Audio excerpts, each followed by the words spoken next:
Saksakalyan gunarnavasya Vande Guru Sri Charanaravindan.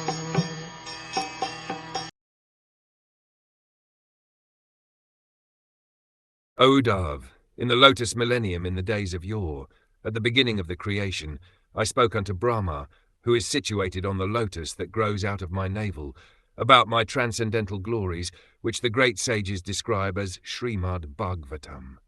The explanation of the Supreme Self, as given to Brahmā and already explained in the second canto of this great literature, is further clarified herein. The Lord said that the concise form of Srimad Bhagwatam, as explained to Brahmā, was meant to elucidate his personality. The impersonal explanation of those 4 verses in the second canto is nullified herewith. Sridhar Swami also explains in this connection that the same concise form of the Bhagavatam concerned the pastimes of Lord Krishna and was never meant for impersonal indulgence.